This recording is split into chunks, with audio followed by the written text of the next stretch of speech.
Hey there, Hampton Roads. Welcome to the 757 Soccer Chat with me, your host, JC. This week we talk all things standings and rankings as the first polls come out from us and other sources, and we start to see the playoff races heat up.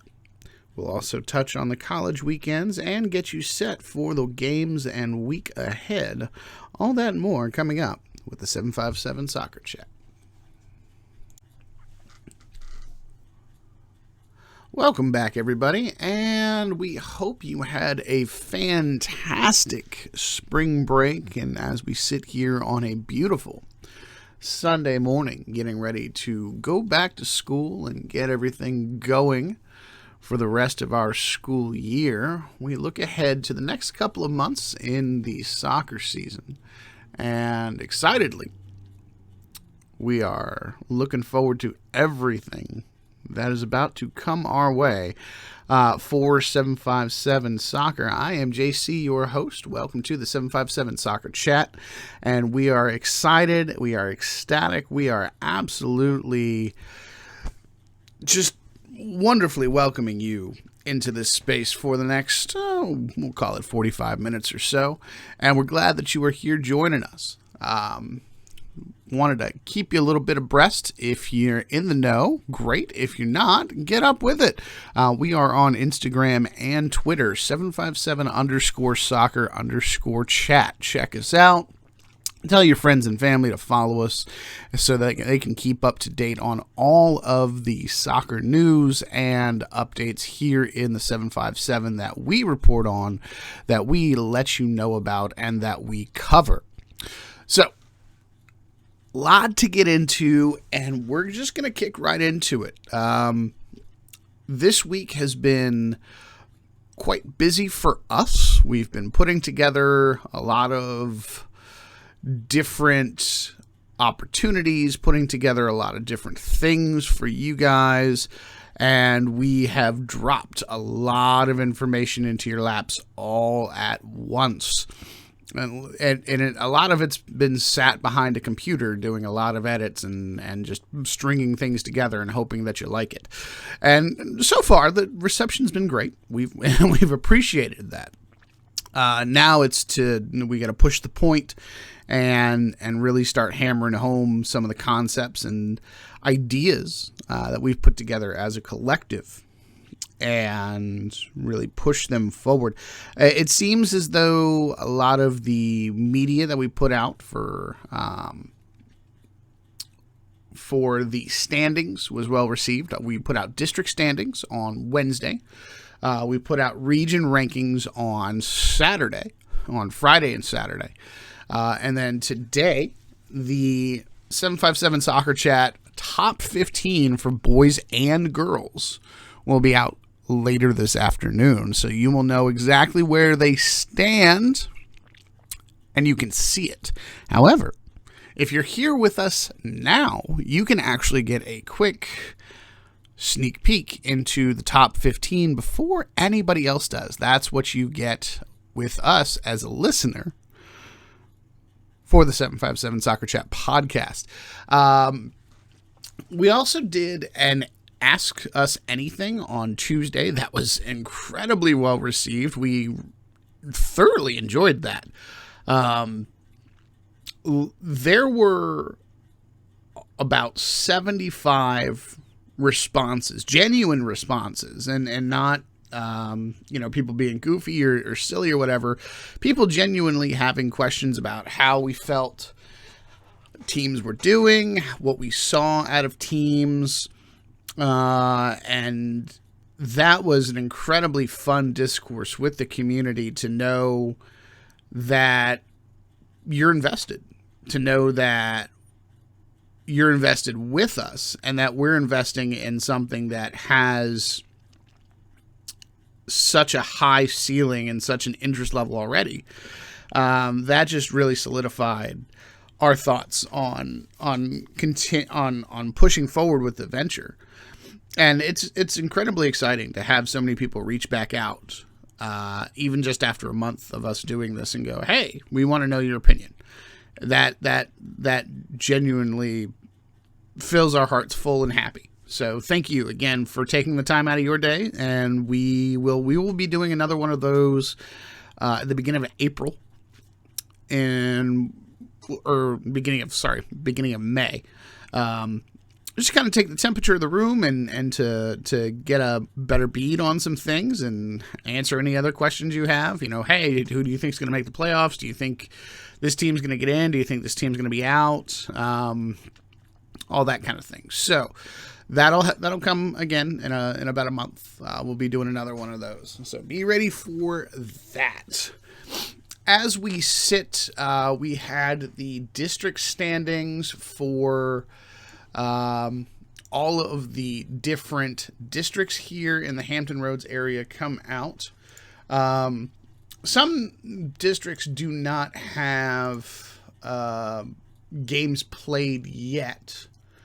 As Southeastern District, and then the Bay Rivers District. They don't have district games on tap yet. So we went just by overall record with those groups, with those teams. And some of them were surprising, some of them not so much. Looking at the district standings, also a lot of games you guys came back to me and said didn't count. Keepers Cup games didn't count, which kind of odd to me, I'm going to be honest. Kind of odd to all of us here. It's a district opponent. You played a district opponent, it should count as a district match. Is it good? Is it bad? Is it better? Is it worse? I don't know. Then the Beach folks, a couple of teams, they played out of district matches to start the season. That's weird. This points to an overall other problem when it comes to scheduling. And as a former coach, I know I enjoyed scheduling my own games. And it was difficult at best, and it was an absolute nightmare at worst trying to do so. And trying to do so in a timely manner that satisfied everybody's desires for a successful season, that set us up as a team for potential success, and kept a competitive edge to us at all times over the course of 3 months, while also being approved by other adults in the equation, athletic director, other athletic staff, principals, and then dealing with the coaches on the other end and the principals and athletic directors on the other end of all those matches as well. All of that, trying to jump through all of those hoops and get all of those people to say yes all at the same time is an incredibly difficult endeavor. And then, because my former team, we played in the Eastern District, we had to do that 9 times because we only play a seven game schedule for the district schedule. And so unfortunately, that means we have to do the same rigmarole. We have to do the same ridiculousness with 9 different groups of people. And in order to get 9 to say yes, you have to ask 25. Because 25 to 27, because 16 to 18 of those are going to say no. I'm already filled up. I don't know. I've got other people I'm promised a game. We've got somebody that we're hoping for right now. So we get it. We understand. But it genuinely sets a precedent for a weird amalgamation of different kinds of schedules that just blow us away at how manipulative and how frustrating this process can be. And does there need to be some kind of oversight from individuals, committees for each district, for each region? Do we need guaranteed region matchups? I'm gonna give a prominent example, and I harp on this a little bit, but it's because it's something that I dealt with for a number of years. Go look at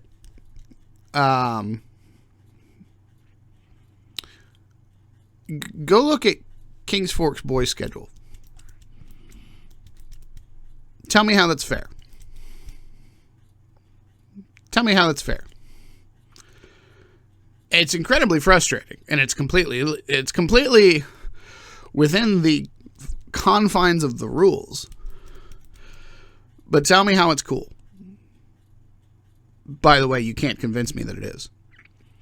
And for a number of years, we tried to schedule them, tried to play them, and it just never worked out. And for one reason or another. And if the situation becomes interestingly dire in the middle of May between them and another team that's trying to get in, say, there's a couple boys teams that are at the bottom that, considering their district schedule and considering what they have left on the table, they could make a rise up and they could make a run at a playoff spot. And it's kind of one of those things where you look at the way that it sits now, the records and the standings, versus how it'll look at the end of the season or how it could end up, and you can go, oh, somebody might get screwed out of a playoff spot here. By virtue of playing a more difficult schedule versus a more simpler schedule that is beneath the team. And again, this is not on the kids, this is on the adults. Let's be very, very clear. This is not the kids' fault. The kids just play who's put on the schedule in front of them. This is the adults making choices, making decisions with no checks and balances. It's frustrating, and it's unfortunate. And I hope that because of it, no one is denied a genuine opportunity to be successful because of it. Some will argue, well, they should have, if they're fighting for it, they don't deserve it, blah, blah, blah, blah. Miss me with that. Miss me with that awkward argument about, they don't deserve it. If they're fighting for the spot, they're fighting for the spot. We've all seen upsets before, and at that high level, some days, a team is just off. And honestly, we need a couple upsets to happen in order to keep things really interesting and to keep teams hungry, to keep teams fighting and scrapping. So, personally, we enjoy a bit more of we enjoy seeing more teams in the pool instead of excluding teams. So when we start messing around with schedules and having scheduling issues that really highlight the strengths and weaknesses of the system and the lack of checks and balances, that's where it starts getting frustrating. But we digress. Looking at standings for the Beach District, only a couple of games there. Eastern District played 2 games so far. They always start early. Norview boys, Granby, and Churchland boys are all 2-0 in the district. So going to be interesting to see what happens between those 3 squads. Churchland with the resurgence over the last 2 weeks before spring break, winning 3 of their last 4. So not necessarily out of anything, including the district race and the race for a playoff spot in 4A. Ladies right now, Manor is leading the district race for the ladies' side in the Eastern District at 2 games won, 2 district games. And then, let's see, Granby and Maury right behind them with a win apiece, and then they drew right before spring break. They drew 1-1. So expect things to go between those 3 teams this week coming up. Manor will play. Let's check the schedule. Manor will play Granby at Powhatan on the 10th. So that matchup will determine a lot going forward. If Manor can... Pretty much whoever wins that game has the inside track to the district title. Granby, being that they played Maury, is a little bit simpler. But Manor will pretty much put themselves into a win and in when it comes to the district title, should they beat Granby and Maury, as they'll only have Norcom, Booker T, and Lake Taylor to play as well. So, interesting setup for that set of ladies. Then we also did region rankings this week. Those all came out on Friday, and then we dropped 1A on Saturday. So now, looking at those rankings, I'll actually start from the bottom up. So we'll go 2A, we'll go 1A first. 1A was, we had a lot of help from the folks at Northampton. They helped us out with those standings to get everything squared away. They are our local team as far as the Eastern Shore goes, Nandua, Arcadia. So looking at standings here, the boys are second in Region 1A behind Middlesex. They are at 3-0. The ladies are sitting in second behind Northumberland at 1-3, but they're sure to have some wins left on their schedule as well. So expect both of those teams to be competitive and make a bid for region and state titles. 2A, the coach over at Bruton, Luke, he helped out with this system. He actually designed a system for playoff standings for that region that has been adopted for soccer and several different sports they're working on as well, including football. So this system is... this has been in the works for a number of years. It works. It gives quality results. Currently, Nandua for the boys sitting in second for 2A. Bruton right behind in third. Southampton in fifth. Poquoson in sixth. But plenty of games to play for those local teams. And then for the ladies' side, Bruton sitting in second. Nandua third. Poquoson fourth. Windsor fifth. So number of squads, smaller schools, but teams that we know, that we love, that we've played, that have found some results against some of the more local 757 teams. Those schools finding their way. 2A is going to be a fun playoff this season, especially with Southampton joining the boys' side. All those schools are all kind of right around the same level. And it's been knockdown, drag out for the past few years. So to see who emerges from Region 2A is going to be a fun time.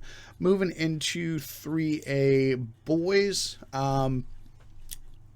This one kind of threw us off when we put these together. So shout out to 757 High School Soccer, Drew. He helped us out incredibly this week with getting the calculations correct, getting all the numbers right, and that is incredibly helpful. We joked when we got together earlier in the week. My numbers had always come up a little different than his numbers, and figured out why. So I wanted to make sure that the math was correct. We went through all the calculations and worked together on that. So we had the first comprehensive standings for 3A, 4A, 5A, 6A through that method. For 3A boys, leading the charge, the Norcom Greyhounds. Congratulations. That's a genuine big up to those boys. Well done, gentlemen. And they played well. Won their opening 3 games. Played Western Branch well. Played Churchland well. They've got they got something good going on over there at Norcom. So big ups to them for bringing the heat and putting themselves at the top of the 3A table. Beyond that, it's going to be Colonial Heights, and then York. York's only played 3 games. I expect a few more out of them. New Kent also only played 3 games. That's a lot of these teams' problems. They've only played 3 games. Unfortunately, rain washed out a large swath of the schedule on the 27th for everybody, and it was very frustrating. And Lafayette, Petersburg, Lafayette, still plenty of room to improve, even at 1-3. Still plenty of opportunities to find yourself in the playoffs. You guys still got 12 games to go. We're not worried. Petersburg, Hopewell, Booker T, Tab, Grafton, Heritage, Lakeland, Lake Taylor. So, and with 3A, all the teams get into the playoffs. It's a large play-in system. I think the top 3 get auto bids. No, there's a top group that gets auto bids, and then there's something like 8 teams that do play-in games, or 10. So it's a lot. It's a lot. But that's this setup for the boys for 3A is going to be very interesting to watch, because there's going to be some second round matchups that you're going, oh, okay, those are really competitive, and then we'll start to see the teams kind of weed themselves out. We'll figure it out, but some definite interest in those levels. Looking at 3A ladies, switching it over. This one's no surprise. Lafayette, Tab, York, top 3, straight up. And that's just going to be the way it is. And it's really going to depend on who can make it through the Bay River schedule the best, and who has the most moxie coming into the region. Obviously, Lafayette, past 2 years, been in the state title game. Tab and York last year, knockdown, drag-out fight in the region semifinal. York beat out Tab, and that's going to be a big one. So hint, we might be at that game later on this year for the rematch. Beyond that, though, Norcom, once again, with the ladies, they are sitting at 4th, then Petersburg, New Kent, Hopewell, Booker T, Colonial Heights, Lakeland, Heritage, Lake Taylor, Grafton ladies, all the way down at the very bottom of this standings. And we asked before the season started what were things going to look like for Grafton boys, Grafton girls, as we started getting into the season, with playing that Bay River schedule, with playing such a tough group of opponents. Were they going to find enough wins? Luckily, they make it in. They're going to make it in. That's just the way it is, because the way the 3A is set up. How far can they go? Are they going to get a good draw? Are they going to get a bad draw? We'll see how things play out for those teams, but it could get awkward at the end of the year. They could knock off somebody all of a sudden, randomly out of the blue, and you're going, well, how did that happen? So do not be surprised if Grafton all of a sudden starts surging and making a little bit of noise. Moving on to 4A. 4A boys. Smithfield sitting at the top, undefeated. So just by virtue of being undefeated, that's where they sit. They played 2 less games than Jamestown, so kind of expect those numbers to even out as we move forward. Jamestown with the 2 losses against Great Bridge and against Menchville. That holds them back from being the number 1 seed in 4A currently. It could hold them back from being the number 1 seed altogether when it comes to 4A. We'll just have to kind of wait it out, see how it goes. Then you've got Denby behind them, who actually still sits ahead of Gloucester, even though Gloucester beat them, by virtue of Gloucester having only 3 games on the schedule. So just kind of the way averages work, the way math works. Having fewer games doesn't necessarily help you if you do not win all of those games. So Smithfield, Jamestown, Denby, Gloucester, War Hill. War Hill's the outlier here. War Hill, in reality, is right there with all those other teams. So them being a 5th seed is really hard, just because of the things that it sets up. But this squad is going to have to go through the trials and tribulations in order to make it, no matter how good they are, because they are a quality side. They won 2 games. They tied with Princess Anne. They lost to Cox by a goal, who is a quality squad, and they lost to Great Bridge by 3. So far, their season is nothing to shake a stick at, and genuinely, this team deserves good things to happen to them, but they're going to have to make that happen for themselves. And then holding on to the last slot for 4A right now is Phoebus. They've done an incredible job getting their record to 2-2 so far, and then behind them, Churchland Manor, Hampton. So going to be interesting to see what happens with those last few slots coming down to the wire. By the time we hit May, it's going to look very, very different, especially in the bottom half of that grouping. So we'll see how that goes. For the ladies, Jamestown at the top, undefeated, and then Smithfield behind, 3-1-1. Gloucester behind them. Manor in 4th, 3-2 record, just pips out Phoebus. And then Denby with a 2-3 record behind. And then Churchland, Hampton, and War Hill. War Hill ladies, they're in the same boat that the Grafton ladies are, except that the 4A playoffs does not include everyone. So the War Hill ladies are going to need to make waves. They are going to need to rack up points, and they are going to need to do so quickly, because the end of the regular season is going to be here before you know it. And if they don't do what they need to do, they're going to miss out. Even though they're a quality side and they probably deserve a playoff spot ahead of some of those other teams, they're going to miss out if they don't take care of business.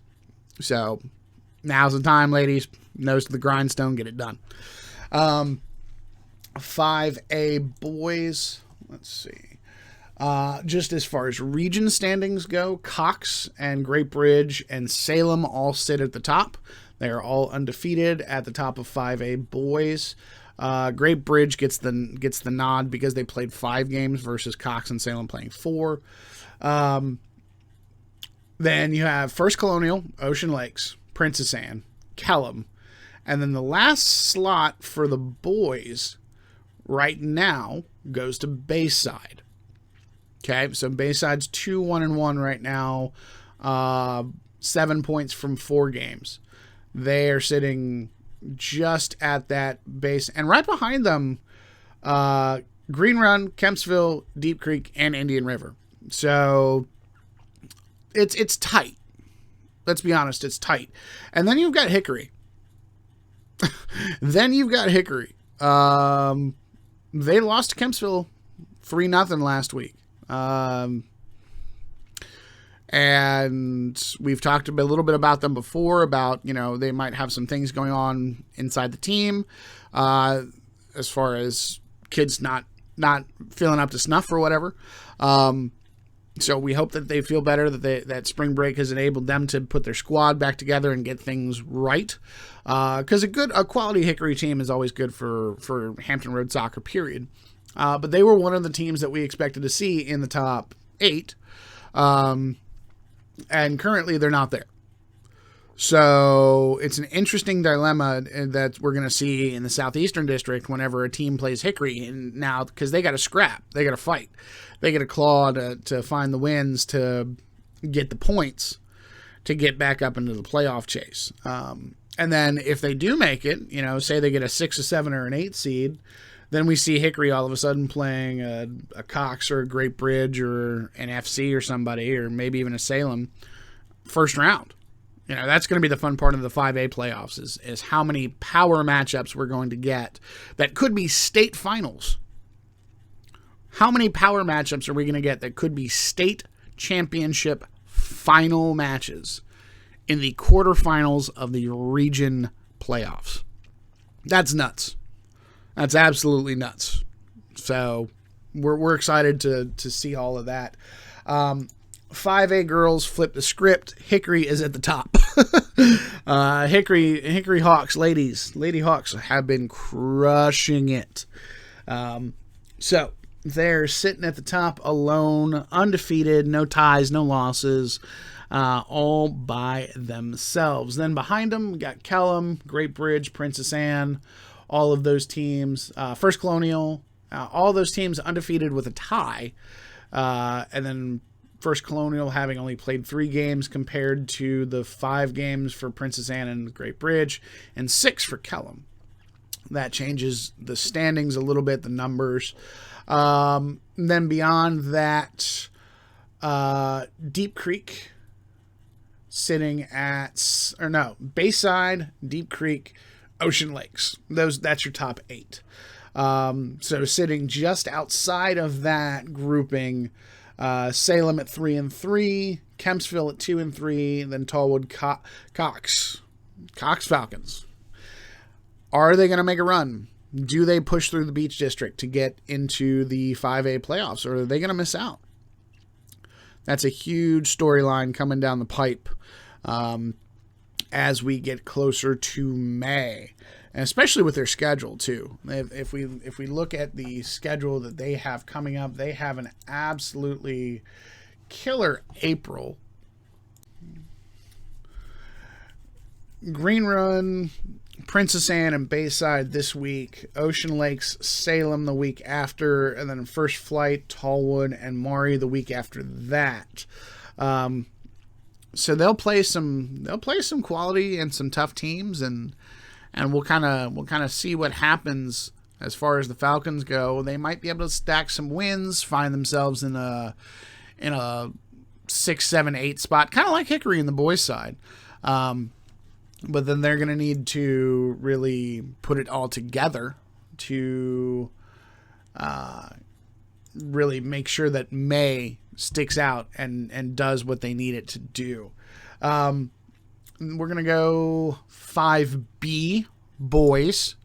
At the top, undefeated. There are 3 squads that are undefeated. Menchville 6-0, Woodside 5-0, Norview 3-0. So those go by number. So Menchville, Woodside, Norview, and then Kings Fork also undefeated, but they have a tie. So they're 4 wins and a tie. They're sitting in 4th.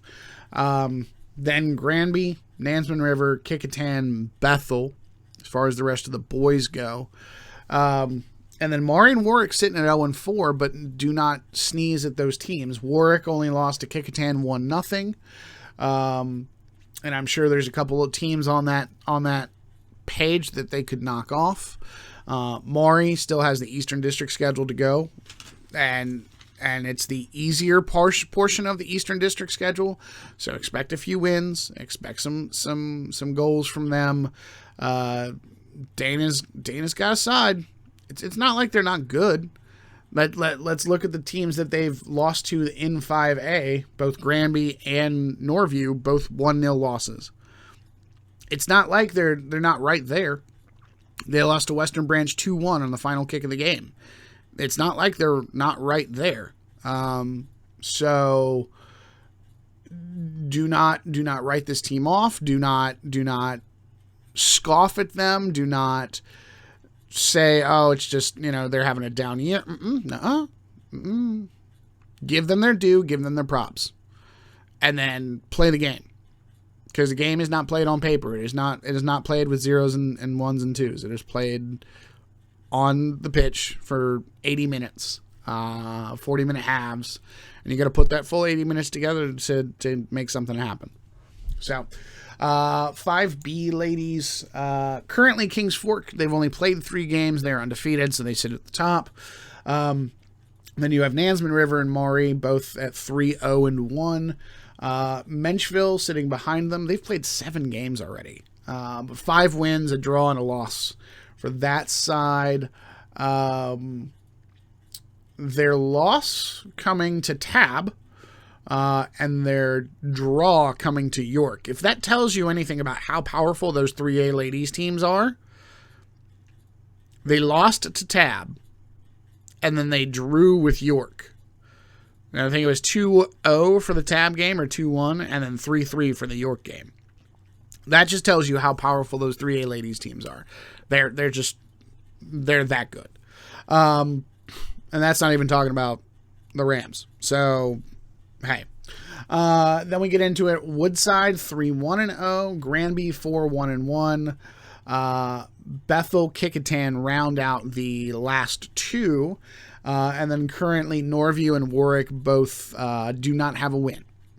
So I don't know how much that will change over the course of the next month for those squads. They'll probably find a win within their schedules. Warwick, they play Hampton, Heritage. There's one other team up there in the peninsula that they can find a win against. They also play Kickintan. They play Bethel. They play Woodside. They play a lot of these teams in there. And then Norview, Booker T, Norcom, Lake Taylor. They've got a chance in the district to find some wins as well. So, moving on up, 6A boys. Lansdowne did themselves favors. They went through the entire 6A gauntlet on the boys' side. They beat Oscar Smith 2-0, Western Branch 4-0, and Grassfield 5-3. So they took care of business at home. Now it's up to them to take care of business elsewhere. We will see them. I've got to double check with their coach, but they are slated to play Deep Run on this coming Saturday at Deep Run. So we might actually get a 6th day of soccer for your folks from 757 Soccer Chat. So currently as it sits, Cosby, supposedly the best team in the state, is sitting at 5-0. They are the top of the standings. Then it's Lansdowne at 3-0. They're undefeated. They're second. Western Branch currently sits third. Then Meadowbrook, Deep Run, Manchester, Oscar Smith, Thomasdale, Glen Allen, Grassfield, Highland Springs. So there's 11 teams total, 6A. The top 8 go to a playoff. Grassfield still has opportunities. And again, we'll reiterate, they have played the hardest out-of-district schedule in the entire state. Hands down, bar none, the most difficult. And there is still plenty of opportunity for them to sneak in there to find a playoff spot, especially with the Southeastern District schedule that they have. There's plenty of wins left on their schedule. There's plenty of opportunities for them to improve. Can they finish at 500 or better? They got to get close. We're going to say 7 wins probably gets the Grizzlies in. 7 wins and a draw probably gets the Grizzlies in. 8 wins, you're in. If you can get to 8-8 or better, then you probably get in, especially with the way that the playoffs are set up for for this division. 6A girls, a little bit different. This is really tight. Deep Run, Meadowbrook, and then Western Branch. Western Branch sitting at 3-1. So they'll actually bump up a little bit in the standings. And then Cosby, Glen Ellen, Grassfield, Manchester, Lansdowne rounds out your top 8. And then Oscar Smith on the outside looking in, Thomasdale, and Highland Springs. Yeah, that's going to be... We might get a local showdown in the 6A division for the ladies, just because of the way the standings are going to work out. So that'll be an interesting thing. But yeah, those are the region standings as we sit for boys and girls. A few surprises, but a lot of chalk. But there are a lot of interesting talking points moving forward. A lot of teams that need some help. A number of teams that are going to be fighting for some recognition and for some different accolades. And just in general, the 757 playoff chase is always fun to watch. And now with all the different divisions and all the different, the way that things are set up, this is going to be a year like never before. And we are incredibly excited to be on the ride with you guys and to see it all kind of play out, pan out, and happen. Moving forward, though, it's what you've waited for. It's the 757 Soccer Chat Top 15. And we're going to go with the ladies first. This is the part of the show that everybody's going to be clamoring for. If you remember, when we talked about this a couple weeks ago, we did tier systems. We didn't do rankings per se. Just to kind of say, okay, this team is in this group and this team is in this group. We're going to kind of do the same thing with the top 15 and then the next 10. So the S tier and the A tier. Superior tier, alpha tier. Okay. We'll do alpha tier first. So so essentially 16 through 25. This is how we see it. This is how we see it sitting right now. And this is in order. So pay attention. Okay. 25, Manor.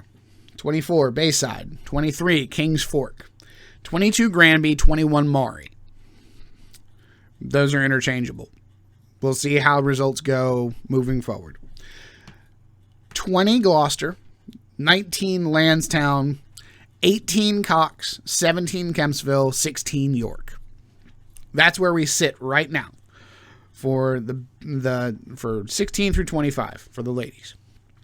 Your top 15 for the ladies: 15, Woodside; 14, Nansman River; 13, Smithfield; 12, Ocean Lakes; 11, Grassfield; 10, Western Branch; 9, Princess Anne; 8, Menchville; 7, Hickory; 6, Tab; 5, Jamestown; 4, Great Bridge; 3, FC; 2, Kellam; number 1, Lafayette Lady Rams. That is your top 15, ladies and gentlemen. So from the top down: Lafayette, Kellam, FC, Great Bridge, Jamestown, Tab, Hickory, Menchville, PA, Western Branch, Grassfield, Ocean Lake, Smithfield, Nansman River, Woodside.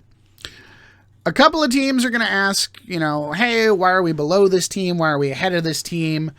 I'm going to give an easy example for those who are kind of hearing it, questioning. Let's look at the Western Branch ladies. Okay? Western Branch ladies, you beat Princess Anne, but I ranked you behind them by 1 spot. Okay? By 1 spot. Now, from what I've seen, from the tape that I've watched, I know that the game was close. I know that it was tight. It was controversial. It was probably it was a really good game. The other part of the equation here is that you lost to Ocean Lakes, who I've ranked 12th. That's another part of the equation. And Ocean Lakes, we find out, is a really good squad, just not quite there yet, but they're going to make some noise. Okay? So, between Princess Anne, Western Branch, Ocean Lakes, and then Grassfield, who's right in that mix, they're all about, y'all are all about the same, and y'all are all only separated by a goal here or there. It's just the way that we placed teams and the way that we see teams. Certain games knock you down 1 or 2 spots. Certain games pick you up 1 or 2 spots. This is not a final thing. This is not, oh man, the world ends. So, don't come for us too crazy. By all means, ask. Hey, what led to this thought process? What led to these choices? But when we explain, be graceful about it. So, kind of looking through it, there's a lot on this. If you looked at the 757 rankings, Jamestown and Tab were 14, 15. No, 5 and 6 here. 5 and 6 here. You got to respect those ladies. I've seen Jamestown in person, and I'm going to see Tab in person twice this month, minimum. Nah, respect. Okay, especially when you knock off Menchville, who everybody was really, really high on. And it's just kind of one of those things. And then the things that I've seen from these 2 different teams, I've seen Hickory and Jamestown both play Kempsville. Both of them were 1-goal games. Hickory's was just or Jamestown's was a little more comprehensive, a little more firepower, a little more controlling. Hickory's was a little more back and forth. So that's kind of where difference happened with those 2 squads. And then War Hill was a big outlier for a lot of these teams. A lot of these teams have played the War Hill ladies, and certain results kind of matter a little bit more than other results. But moving on, top 15 or 16 through 25 for the boys. As we sit, number 25, Kings Fork. They're 4-0-1, but who have they played? I need to see more. I need to see wins against the Southeastern District, against these teams that I'm about to talk about, against the top 24. So I need to see wins and results against these teams in order for me to consider that team further as a quality squad. So 25, Kings Fork. 24, Oscar Smith. Need to see a little bit more consistency out of them. 23, Western Branch. Good quality wins, but struggling in some aspects of their attack. I need more. Hickory. This is a dangerous team, folks. Dangerous team. We talk about cornered animals. Okay? I personally, I'm not trying to catch a hawk with its talons bared. All I'm saying there. Same with the grizzly, who I've got at 21. I'm not dealing with a cornered bear. No, thank you. That this team in the next few weeks is going to come out on fire, and it's going to be. We got fireworks coming here in the 757 when it comes to Southeastern District boys soccer. We are excited. Number 20, Lafayette Rams. They've got fireworks to come. They're gonna find themselves in some games with some wins. And people are going to go, oh no, this screws everything up for us. And we're going to sit here and say, yeah, we told you so. Expect Lafayette to knock off some folks and some folks not to be happy about it. 19, Ansman River, the Braves. They look good. They play well. They're putting it together. They're going to be a test in 5B when it gets to the playoffs. But they do have to survive against all these Southeastern District foes. So all 5 of those squads sitting behind them, they play. They've got on the schedule. They gotta get through all those tests. Bruton, the Bruton Panthers up in Williamsburg. They're playing really, really well right now, playing really good ball. Shout out to Luke and that squad for their results so far. Then we get into 2 undefeated teams. And then there's a third that we'll talk about at slot 15. Okay? The two teams right now that I've got that do not pip the top 15, that are in A tier, not S tier, Norview and Woodside.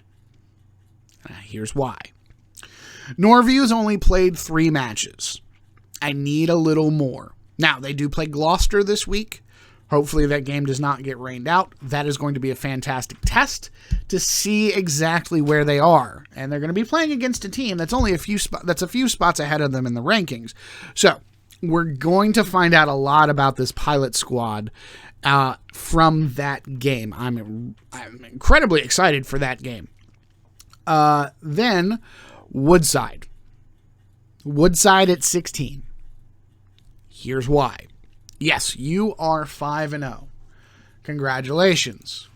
However, the best team that you've played so far is Nansemond River. You beat them 2-1, and they are 3 spots behind you. You beat Phoebus only 3-0, you beat Bethel only 2-0, and you beat York 3-0. You're not producing big results. You're producing consistency, which is great. Big results with consistency boosts you into the top 15 like Menchville. Okay? So, we're sitting at 16 right now. You've got a couple games coming up to prove yourself. If you can get to 8 or 9 wins, 7 by the time this month is over, oh yeah. Y'all, we can see you in there. Okay? But you've got to continue to prove yourselves. Now, top 15 for the boys. Here we go. 15, Salem. 14, Granby. 13, Gloucester. 12, Kempsville. 11, Princess Anne. 10, Smithfield. 9, Cullum. 8, First Colonial. 7, Lansdowne. 6, Warhill. 5, Cox. 4, Ocean Lakes. 3, Jamestown. 2, Menchville. Number 1, Great Bridge Wildcats. Now, are you surprised with what you just heard? I don't think you should be. Let's break it down. Jamestown is still the best team that isn't Great Bridge or Menchville. Period. The only team that can claim otherwise right now, in our opinion, is Cox. Not even Lansdowne being undefeated because of the nature of the game that they played against Grassfield. Watching that game back, you are vulnerable. You have things that, as a team, that you need to fix. You can't claim to be the best in the 7-5-7 and have to come back from a goal down twice in a match. That's just the way it is. But you can still be a really quality side playing against a quality side. That's what that was that night. But the only team that holds a candle to Jamestown claiming that they're where they are is Cox. That's just what it is. Ocean Lakes lost to Great Bridge the same way that Jamestown did. So Ocean Lakes, they can't hold that. But what they do hold is the win over Kellum. Now they have to continue to be consistent. Now they have to continue to show it. Now they have to continue to prove that they are a top 5 quality team. They've got all the matchups coming up. They've got FC, they've got PA, they've got Cox, they've got Kellum again. It's all coming together. So Ocean Lakes, here it is for you. Here's your chance. As Eminem would say, one shot, one opportunity. Then you get Cox. Cox is 4-0. They're a top 5 team. Period. Point blank, period. That's just the way it is. Then you have War Hill right behind them. I spoke on War Hill more. They are a quality side, and it shows. They played Cox. It was a 2-1 match. It was a tight, close, quality match. They're a good side. We got to treat them like it. FC and Kellum. I've kind of been down on Kellum. For the boys' side, at least. Since preseason.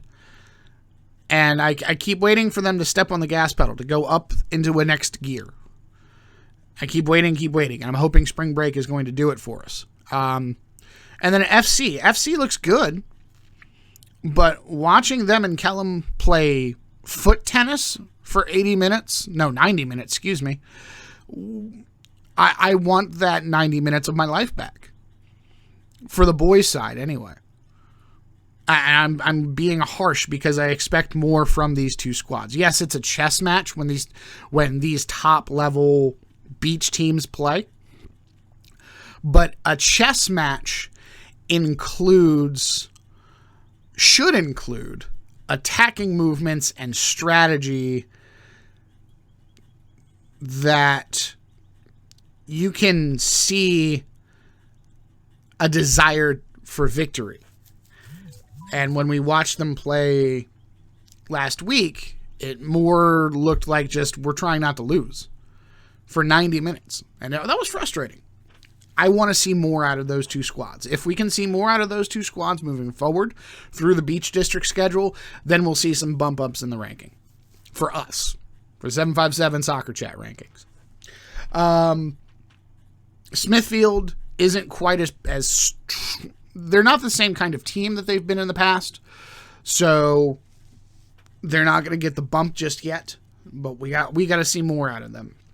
Princess Anne, they've only played 3 games. They haven't played since Keepers Cup. It's been a month. There's nothing that says this team is bad, but there's nothing that says this team is top 5 tier, or that is top 5. So we need more. Kempsville, great in their wins, quality in their losses. Losing to Jamestown by a goal, losing to Ocean Lakes by a goal, beating Hickory. That tells me a lot about this squad. They've got the moxie. Now they just got to get through the forest, and they got to get out relatively unscathed. Gloucester lost to Smithfield 2-0.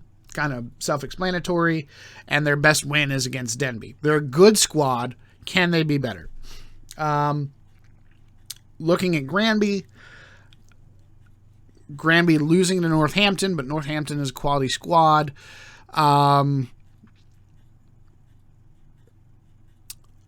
It's going to come down to Eastern District's great, but do they have tests ahead of them? They do play First Colonial, they do play Bruton. Do they have enough of those tests to really show whether they belong or not? And where they can really prove their mettle. We're going to see. And then Salem, undefeated so far. Congratulations. Well done. You've done what you're supposed to do. You're not going to get more props from us than a pat on the back, because you've done what you're supposed to do, which is win games. And especially the lower end 5A games. Good job. Well done. Now do it against the high quality opponents. We'll start talking about you. Okay? So those are the top 15s for Hampton Roads, for the 757, from 757 Soccer Chat. So we've been here at this point. We're pushing on an hour, so we want to get through the last little bit, get you out of here.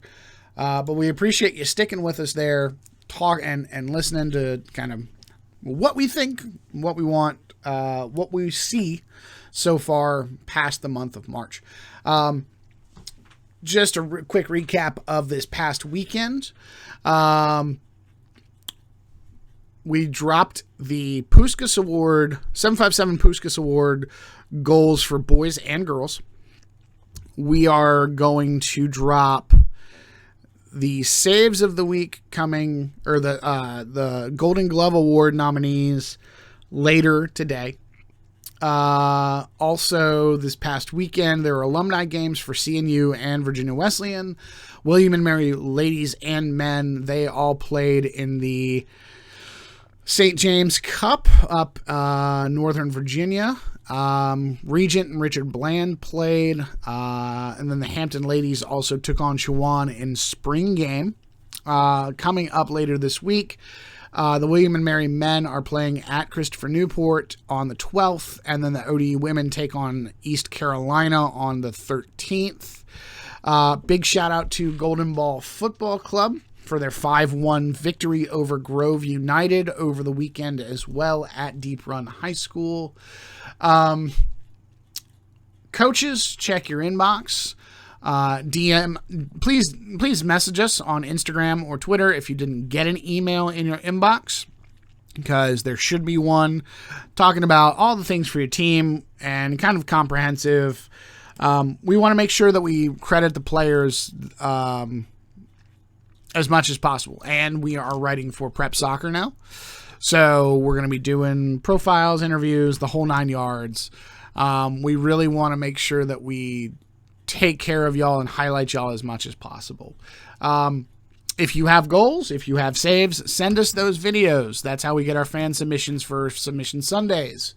So send us all the clips. Menchville, we're looking at you. Y'all have a bunch of goals and saves that you haven't sent us. Please and thank you. And then to kind of figure out the lineup, Monday, we're not going to any games Monday. Tuesday, Maury at Nansman River. We'll be there for those. Wednesday, we will be with 757 High School Soccer Drew at PA at Cox, or at Cox versus PA. Thursday, we're going to try to stop by for the second half of Woodside and Northampton because we don't get off of work until 4:30. So we can't be there. But at a certain time, and then we're gonna head up the rest of the way to Williamsburg for Tab and Jamestown ladies, and then depending on how things go, Friday we're gonna see either Maury and Hickory or First Colonial and Princess Anne for Class 5 matchups, and then Saturday, if the match is still on, Lansdowne versus Deep Run boys. So we'll travel up to Richmond to go see that one, get you some film, get you some highlights from that game as well.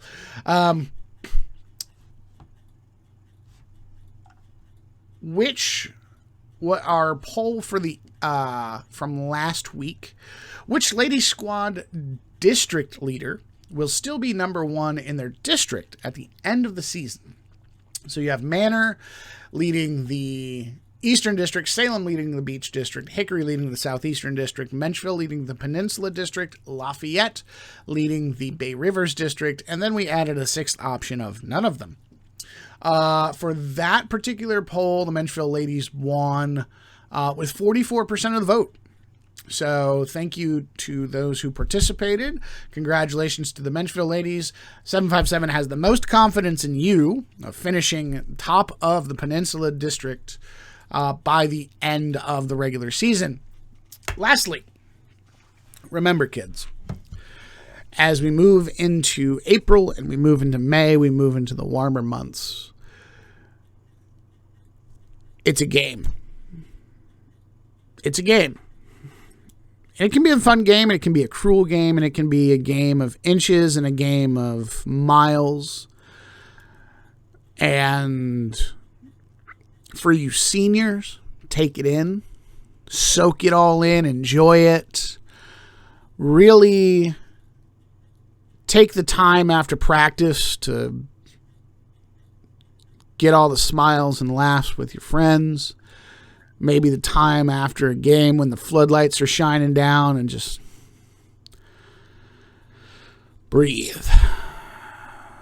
It's going to come to a close sooner than you think. But from the time that it's here, take it in, enjoy it. It's about the journey, not the end result. We want to thank you very much, 757, for sticking around with us for this entire hour and 5 minutes now of the 757 Soccer Chat, our longest episode to date. Hopefully these aren't getting too long. We're going to try to trim them down. But for now, we appreciate you always being here. Thank you, 757, and we'll see you on the pitch. Good night.